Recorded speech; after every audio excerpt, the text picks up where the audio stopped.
साथियों, स्वागत है आप सभी का एक बार फिर से आप सभी के आपके अपने YouTube चैनल पर। साथियों, आप देख रहे हैं सैनिक सुविधा YouTube चैनल।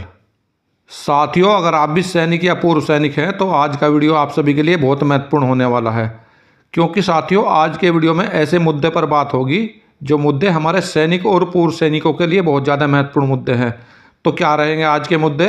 तो आज के मुद्दे रहेंगे सर्कुलर नंबर 582 का एरियर के बारे में जो चर्चा हो रही है उसके बारे में बात करूंगा। इसके और कुछ पूर्व सैनिकों की जनवरी 2024 की पेंशन में कटौती की गई है, क्यों कटौती की गई है, इसका क्या कारण है, इसके बारे में बात होगी। और इसके अलावा OROP 3 के बारे में बात होगी, OROP 2 की सभी इंस्टॉलमेंट के बारे में बात होगी और MSP के बारे में बात होगी। और इसके अलावा अन्य मुद्दे रहेंगे भूतपूर्व सैनिकों के पेंशन से संबंधित। तो सैनिक भाइयों, अगर आप चैनल पर नए हैं, आपने चैनल को अब तक सब्सक्राइब नहीं किया, चैनल को सब्सक्राइब कर लें और उसका बेल आइकन ऑन कर लें, ताकि आने वाले वीडियो की महत्वपूर्ण जानकारी आप सभी को मिलती रहे और आप मेरे द्वारा दी गई जानकारी का भरपूर फायदा उठाते रहें।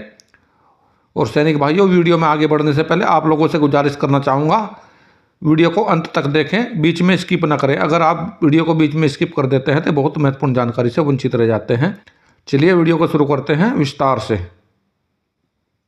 तो चलिए सैनिक भाइयों, वीडियो को शुरू करते हैं इस जानकारी के साथ में जो सर्कुलर नंबर 582 से एरियर से संबंधित है। तो मेरे पास में एक ये कमेंट आया हुआ है, इस कमेंट के जवाब में मैं आप लोगों को ये जानकारी दूंगा। तो पहले पढ़ते हैं इस कमेंट को। सर, सर्कुलर नंबर 582 का एरियर के बारे में बताएं, ये किस पेंशनर को मिल रहा है? यूट्यूब पर बता रहे हैं कि सर्कुलर 582 का एरियर दिया जा रहा है। सर्कुलर नंबर 582 जो जारी किया गया था PCD की तरफ से, उसके एरियर के बारे में जानकारी मांगी है, किन पूर्व सैनिकों को इसका एरियर मिल रहा है। तो सैनिक भाइयों, सर्कुलर नंबर 582 के एरियर के बारे में जानने के लिए सबसे पहले तो हमें सर्कुलर को देखना होगा। चलिए सबसे पहले सर्कुलर को देखते हैं। देखिए, जैसे स्क्रीन पर आप लोगों को दिखाई दे रहा है, सर्कुलर नंबर 582 5 सितंबर 2017 को ये निकाला गया था PCD इलाहाबाद की तरफ से। और ये जो जिन संस्थाओं को भेजा गया था, ये जितनी भी पेंशन रिसोर्सिंग एजेंसी हैं उन सभी को भेजा गया था। जैसे सामने आपको स्क्रीन पर दिखाई दे रहा होगा, सभी को ये भेजा गया था। और ये जो इसका सब्जेक्ट था, implementation of government decision of recommendation of the 7th central pay commission CPC of casualty pensioners award receipt armed force officer JCOs OR retired discharge dead invalid out service period to 1/1/2016। तो ये जो circular का subject है, इसमें यही बताया गया है, जो कैजुअल्टी वाले हैं पेंशनर, जिनको कैजुअल्टी हुआ है, जिसमें रिटायर हों या डिस्चार्ज हों या मारे गए हों या इनवैलिड आउट करे गए हों 1/1/2016 से पहले, उन सभी के बारे में ये सर्कुलर निकाला गया है। तो इसमें जैसे नीचे दिया गया है reference, this office circular 570 date 31/10/2016। 31/10/2016 में जो सर्कुलर नंबर 570 निकाला गया था, उसके रेफरेंस में ये निकाला गया है। Ministry of defence letter number 17/1/2017 D pension policy 4 सितंबर 2017। और जो मिनिस्ट्री ऑफ डिफेंस का लेटर था 4 सितंबर 2017 का। तो सैनिक भाइयों, जैसा आप देख सकते हैं, काफ़ी लंबा सर्कुलर है। आप इसको स्क्रीन को पॉज करके इसको पढ़ सकते हैं, जैसे कि मैं आपको दिखा रहा हूं। और इसके साथ में एक लेटर भी अटैच करा गया है, वो लेटर भी आपको दिखा देता हूं। जो लेटर इसके साथ में अटैच करा गया है, ये है, देखिए लेटर जिसका इसमें जिक्र करा गया है 4 सितंबर 2017 का, 17/1/2017 डी पेंशन पॉलिसी, इसका इसमें हवाला दिया गया है। ये लेटर भी आप देख सकते हैं, इसको भी आप पॉज करके पूरा पढ़ सकते हैं। तो सैनिक भाइयों, जैसा कि आप सभी को मालूम है, 7वें पे कमीशन में मल्टीप्लाई फैक्टर 2.57 दिया गया है सभी को, पेंशनर को और सभी कर्मचारियों को। तो जो भी कैजुअल्टी अवार्ड वाले पेंशनर हैं, तो उनको भी 2.57 के हिसाब से उनके भी पेंशन बढ़ाने के लिए इसमें कहा गया है, चाहे वो इनवैलिड आउट वाले हों, चाहे डिसेबिलिटी पेंशन वाले हों, चाहे वो लड़ाई में मारे गए हों, उन सभी के लिए सर्कुलर में बताया गया है। और इसमें लगभग सभी लोगों को इसका एरियर मिल चुका है। हो सकता है कोई पेंशनर इसमें छूट गया हो, जिसको इसका फ़ायदा ना दिया गया हो, तो उस फायदे को दिलाने के लिए ये सर्कुलर इसमें निकाला गया है, इस सर्कुलर को दिया गया है। तो यही है सर्कुलर नंबर 582। इसकी सच्चाई यही है, एरियर किसी को नहीं दिया जा रहा है। जिसका बचा हुआ था, जिसको नहीं मिला था, किसी कारण से रह गया था, सिर्फ उनको इसका एरियर दिया जा रहा होगा। वैसे सभी लोगों को इसका एरियर मिल चुका है। तो सैनिक भाइयों, बढ़ते हैं अगली जानकारी की तरफ। अगली जानकारी है एमएससीपी से संबंधित। तो ये मेरे पास एक कमेंट आया है, इन्होंने लिखा है, सर साल 2000 में हवलदार बने, हवलदार में 19 साल हुआ है। तो यानी कि हवलदार जो बने थे ये 2000 में बने थे और इन्होंने हवलदार में 19 साल नौकरी की है। तो ये अगले रैंक के बारे में पूछ रहे हैं कि इनको एमएससीपी सूबेदार लागू है क्या। सबसे पहले तो मैं आप लोगों को ये बता देना चाहता हूँ, जो एमएससीपी रैंक है ये 2006 से लागू हुआ है 6th पे कमीशन से। और इसमें जो लिमिट रखी गई है 8 साल में नायक का एमएससीपी, 16 साल में हवलदार का एमएससीपी और 24 साल में नायक सूबेदार का एमएससीपी। इसमें नायक सूबेदार से आगे एमएससीपी लागू नहीं है, सूबेदार को एमएससीपी लागू नहीं है, सिर्फ नायक सूबेदार तक ही 3 रैंकों का इसमें दिया गया है। और 2006 से पहले और 2003 के बीच में जो होता था, इसमें एसीपी होता था। उस टाइम पे एसीपी बोलते थे इसको। तो इसमें 10 साल में नायक और 20 साल में हवलदार, इसमें उस समय पे सिर्फ 2 ही रैंकों के लिए था। तो आपने बताया है कि इन्होंने एक रैंक में 19 साल नौकरी की है, हवलदार रैंक में, लेकिन इनको सूबेदार लागू नहीं है। इनको सिर्फ एमएससीपी नायक सूबेदार बन सकते हैं, लेकिन एमएससीपी सूबेदार ये नहीं बन सकते। आशा करता हूँ आपके सवाल का जवाब मिल गया होगा। हमसे जुड़ने के लिए आपका बहुत बहुत धन्यवाद। सैनिक भाइयों, बढ़ते हैं अगली जानकारी की तरफ। अगली जानकारी है डिसेबिलिटी पेंशन से संबंधित, और ये जसवीर सिंह ने हमें मैसेज किया है।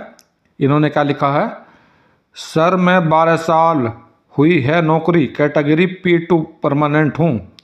सीओ साहब भेज रहा है, पेंशन मिलेगी या नहीं। तो जैसा कि जसविंदर सिंह ने बताया है, इनकी 12 साल नौकरी हुई है और इनकी कैटेगरी P2 परमानेंट है और इनको सीओ साहब भेज रहे हैं। तो ये पूछना चाह रहे हैं इनको पेंशन मिलेगी या नहीं मिलेगी। और जसविंदर सिंह जी, अगर आपको आपके सीओ साहब इनवैलिड आउट कर रहे हैं तो आपको पक्का पेंशन का फ़ायदा दिया जाएगा, आपको डिसेबिलिटी पेंशन दी जाएगी। लेकिन वो कितनी पेंशन दी जाएगी वो उसके ऊपर निर्भर करता है, आपकी कैटेगरी कितने % आपको बोर्ड दिया गया है। तो आशा करता हूँ आप मेरे द्वारा दी गई जानकारी से संतुष्ट होंगे। हमसे जुड़ने के लिए आपका बहुत बहुत धन्यवाद। तो सैनिक भाइयों, अभी बढ़ते हैं अगली जानकारी की तरफ। अगली जानकारी है फैमिली पेंशन से संबंधित। तो पढ़ते हैं जानकारी। लिखा है, सर पहली फैमिली पेंशन का मैसेज तो आया है क्रेडिट का, लेकिन 10,000 कम का आया है। बता सकते हैं ऐसा क्यों, पहली पेंशन ही कम। तो इनकी जो जनवरी 2024 की पेंशन है उसके बारे में इन्होंने ये मुझसे सवाल किया है और इनके पास फैमिली पेंशन का मैसेज आ गया है, लेकिन 10,000 कम आया। जो जितनी इनकी पहले पेंशन आती थी उससे 10,000 कम जनवरी 2024 में इनकी पेंशन का मैसेज इनके पास आया है। तो इसके लिए मैं आपको बताना चाहता हूँ, हो सकता है आपकी पेंशन पहले से ज़्यादा आ रही हो, उसकी रिकवरी के लिए आपका ये अमाउंट काटा गया हो सकता है आप इनकम टैक्स के दायरे में आ रहे हों, आपका TDS कटा हो।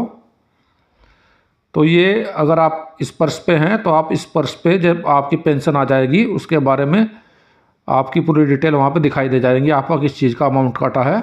आप वहाँ पर जाके अपनी मैनेज प्रोफाइल में जाके आप अपना चेक कर सकते हैं। अगर आपका टैक्स कटा है तो वहाँ पे आपको शो कर दिया जाएगा। और अगर आप इस पर्स पर नहीं हैं तो आप इसके लिए अपने बैंक से पता कर सकते हैं आपका पेंशन इतनी कम क्यों आई है इस बार में। वो आपको सब कुछ बता देंगे किस कारण से आपकी पेंशन कम दी गई है। वैसे तो ये 2 ही कारण हो सकते हैं, इसके अलावा और कोई कारण पेंशन कम होने का नहीं हो सकता। तो आशा करता हूँ आप मेरे द्वारा दी गई जानकारी से संतुष्ट होंगे। हमसे जुड़ने के लिए आपका बहुत बहुत धन्यवाद। तो सैनिक भाइयों, अभी बढ़ते हैं अगली खबर की तरफ। ये अगली खबर निकल कर आ रही है सर्विंग सैनिकों से संबंधित। जो भी हमारे सर्विंग सैनिक मोटे हैं काफ़ी, जो LMC हैं, उनसे संबंधित हैं पूरी खबर। तो मिनिस्ट्री ऑफ डिफेंस ने हाल ही में सैनिकों के मोटापे को दूर करने के लिए कदम उठाया है और जो रिकॉर्ड कार्यालय है उन्होंने जितने भी LMC श्रेणी के जितने भी सैनिक हैं उनको अपग्रेड करने के लिए चेतावनी पत्र जारी करा है। और जिन्हें मोटापे के कारण डाउनग्रेड करा गया था तो उनको 60 दिनों के अंदर SEP 1 कराना होगा, उनका मेडिकल होगा और 60 दिन के अंदर अंदर उनको अपना वजन कम करके अपना मेडिकल कराना होगा। सेवन कराने के लिए। अगर वे ऐसा नहीं कर पाते तो AR-13 के अनुसार उनको सेवा से बर्खास्त कर दिया जाएगा। यानी कि कुल मिलाकर ये खबर है, जो भी अनफिट है सेना में, मोटा है और मोटापे के कारण उसको कैटेगरी दी गई है, तो उनके लिए सिर्फ 2 महीने का समय है। 2 महीने के अंदर अंदर अपना वजन कम करें, वजन कम करके सेवन हों। तो इसके लिए चेतावनी जारी है, आप इसको चेतावनी समझ सकते हैं। अगली जानकारी की तरफ जो OROP 3 से निकल कर आ रही है। क्या है जानकारी, देखिए मेरे पास ये मैसेज आया हुआ है। सबसे पहले पढ़ता हूँ ये message. Sir on duty death हुआ, पेंशन चालू हुआ 2019 जुलाई को, क्या उनकी फैमिली को OROP 3 मिलेगा? क्योंकि OROP 2 नहीं मिला, प्लीज़ रिप्लाई नायक सूबेदार।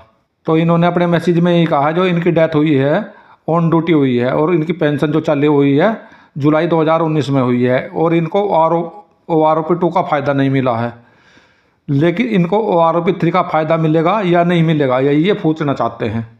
तो मैं आपको बताना चाहता हूँ, OROP रिवीजन हर 5 साल बाद किया जाता है। जैसे कि पहला रिवीजन जो हुआ था OROP 1 का 1 जुलाई 2014 को हुआ था।